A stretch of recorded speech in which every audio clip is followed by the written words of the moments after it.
Hi, thanks for stopping by our channel today. I'm Pete, and today we're going to continue on working on our 53 Golden Jubilee. So since my last video, I've pressure washed the engine and I found a couple of problems. So today we're going to deal with some of those problems. We're also going to take the radiator off, and in pressure washing it, I found that there was a couple of problems with the freeze plug, which we're going to deal with here in a minute, and then this radiator. So by pressure washing it, the tubes were very thin and it knocked right through it. So, and I don't have a super strong pressure washer, so I'm glad all this happened now instead of once the tractor's all back together. So today what we're going to do is remove the radiator, and then we're going to fix some of these other issues that we've found. In a previous video, I mentioned that I like to take a look at things, when I have a new to me vehicle, and I'm glad I do that. I just removed the battery box, and I'm disassembling some things, and I see some loose bolts, and the starter is actually just hanging here. And then there's a bell housing bolt here that is just hand tight.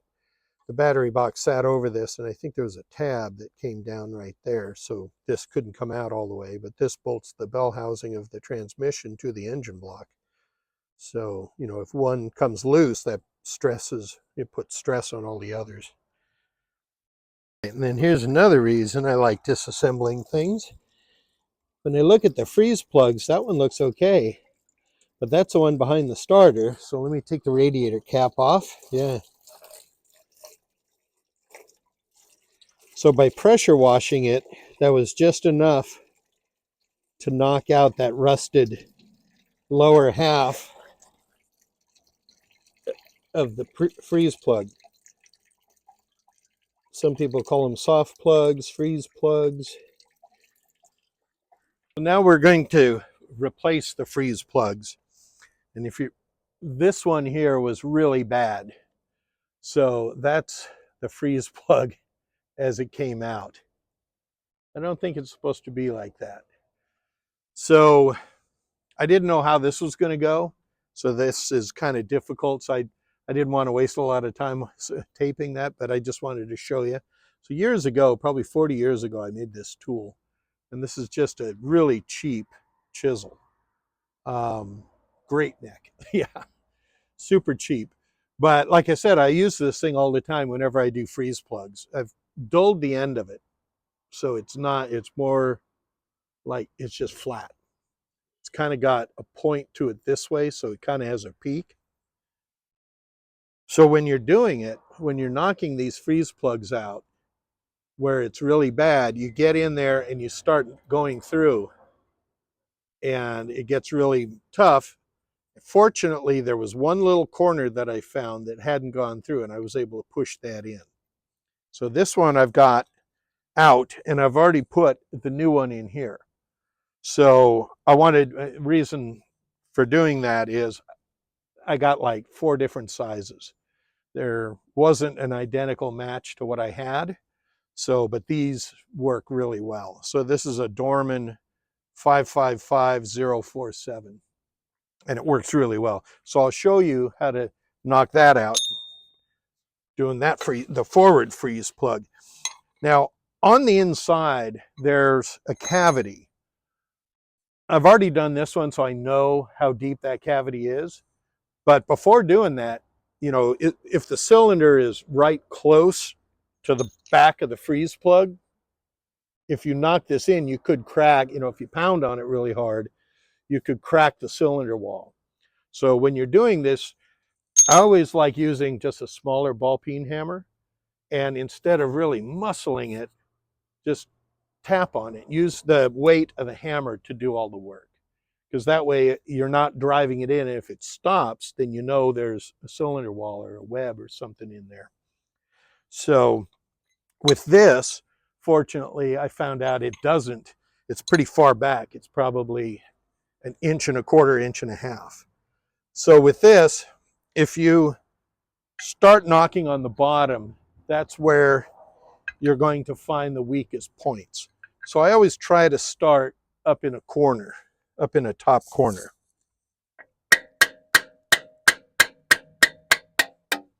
There. So you can see I've turned it. It hasn't come out. There, and it just comes out. So you can see here on the back how rough that is. Kind of here in the center, it's not as rough. So this is where the bottom was, and it was just starting to, eat out. So these are steel.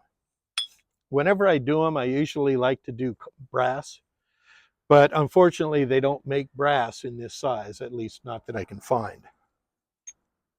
So now before we put this in, I want to use a little piece of emery cloth and just sand that edge very lightly. We're not trying to remove material. We're just trying to remove any kind of dirt or corrosion or anything. Now, one thing that's really important when doing freeze plugs, don't use a sharp chisel because obviously it'll go right through the freeze plug. But also, I've seen people do this and they bring the car to me to try to fix it. And it's really hard. Don't use a chisel on the edge. Always hit in the center.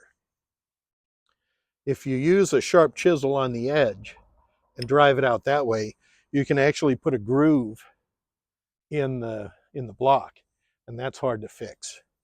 So don't do that. If now I have, because I owned an auto repair shop, a driver for freeze plugs. But if you don't have a fancy tool, just find a socket that's the same size. Now this is a dished type freeze plug or frost plug, or there's lots of names for them. If it's flat, it actually goes in the other way. So if you have a flat one and it's got a concave to it, the concave goes in. But on these that have this, the shoulder or the step, then it goes in this way. So when I put them in, I use this Permatex.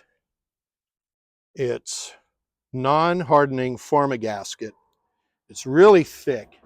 It's not silicone. You don't really want to use silicone on this. And you really don't need that much. That's enough to do the whole thing.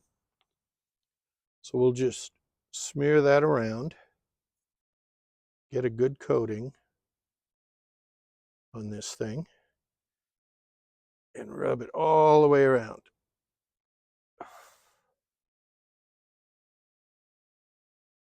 Maybe just a touch more.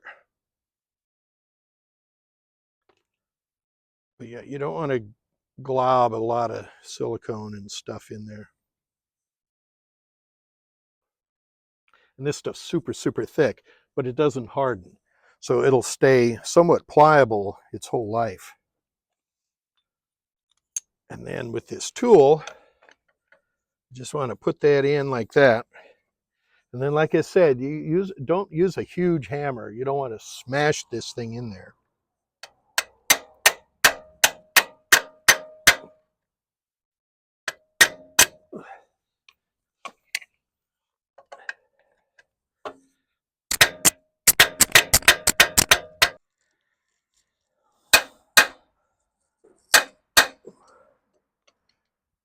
And there we go.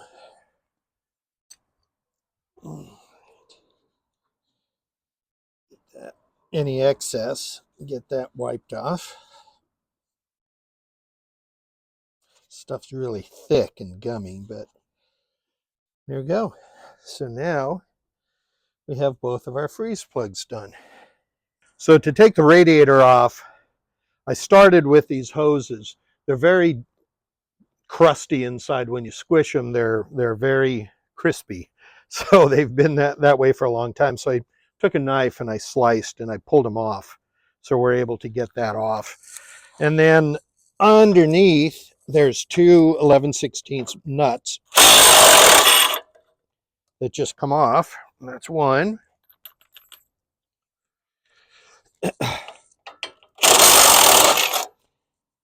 And that's the other one. So with that, there we go. And the radiator just comes off. So the water, there was no coolant in this.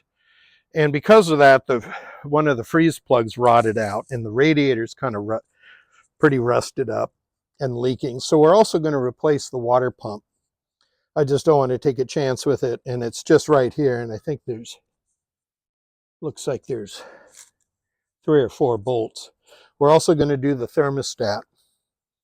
And while this is all off, we're going to take time to clean out the passages and paint these pieces individually before we put them all back together. The next thing we want to do is remove the water pump. I loosened the alternator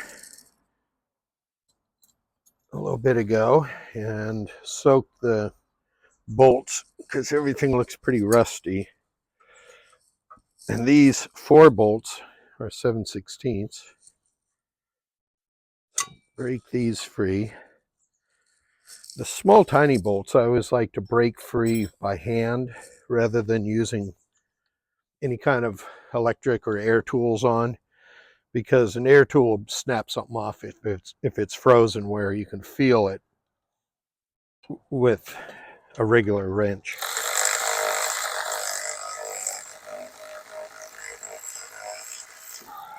Yeah, these are pretty rusty.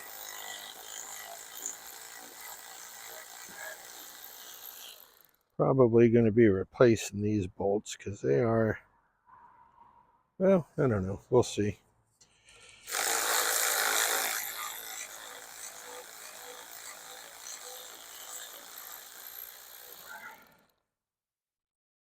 And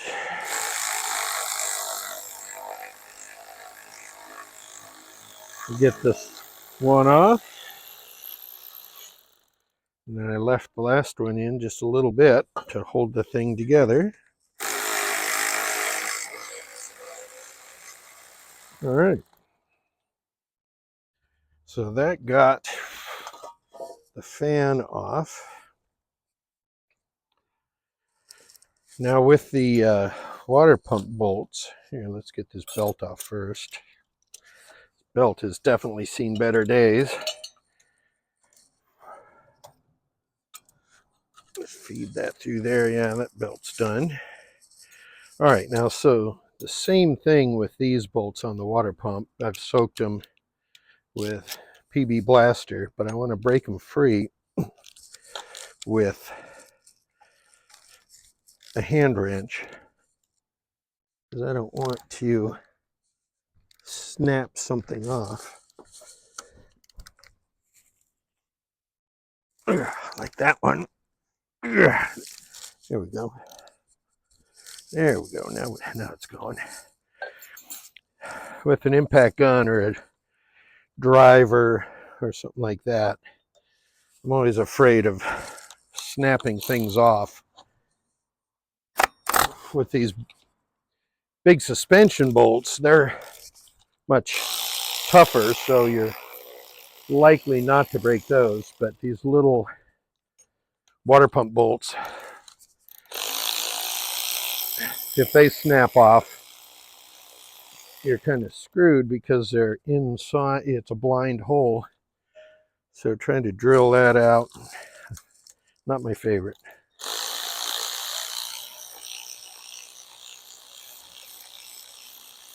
I've starred in that movie too many times. Okay.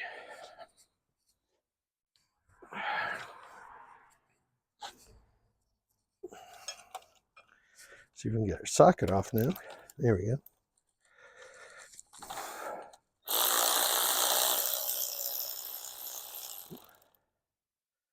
There we go.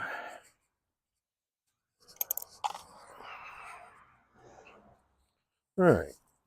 And then the water pump just comes right off. It spins okay, but still, with all the rust that's been going through this, I don't even want to take a chance. It's off right now. Everything's apart.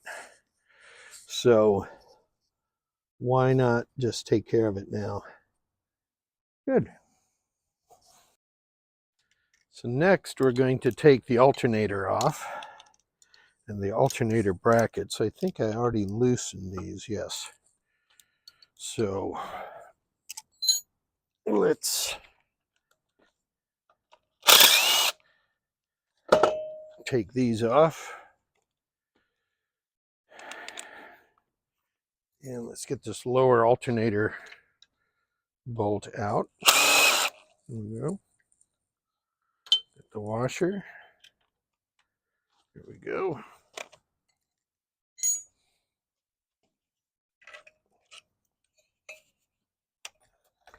Okay, looks like a spacer and another flat washer in there.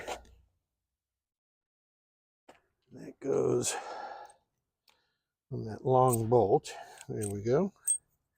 Kind of put it back the way that it was so that later I'll remember where everything goes. And we'll take this bracket off.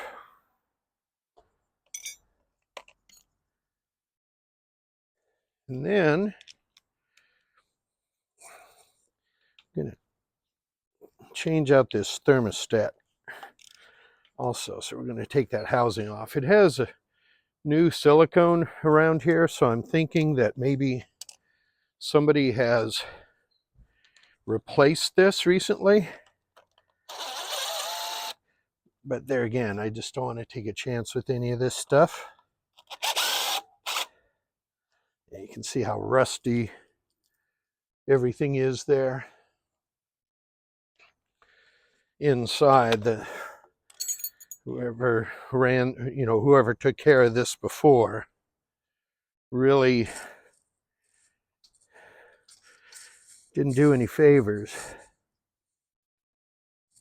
by having no coolant in there. It was all water when I drained it out. So we're probably going to have to flush this. Once we get it running, we'll have to flush this a couple of times. The next thing we're going to do is we're going to remove the distributor. Now I took a picture of where this distributor is, this bolt, this screw back here on the points plate is pointed directly at the engine, and the flat on the shaft is pointed directly at this electrical connection. Now, obviously, when we put this back in, we're going to make sure it's in on top dead center on the compression stroke of number 1, but seeing where it is now will help us get pretty close, and then we can set it up. It'll make putting it in a whole lot easier. So most distributors in cars have 2 hold downs, but this one has 2. So we'll take this one loose first, and then we'll get this rear hold down. There we go, that's that one. And then we'll take this other one loose.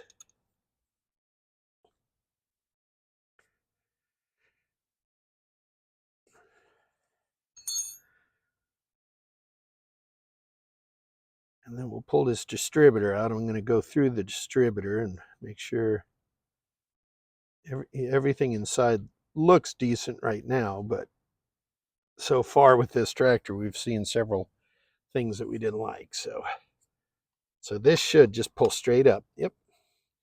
So it's got a gear that rides on the camshaft, and then this little flat pops down into the oil pump. All right, now before we knock any kind of dirt in here, I have a whole bunch of these rubber seals.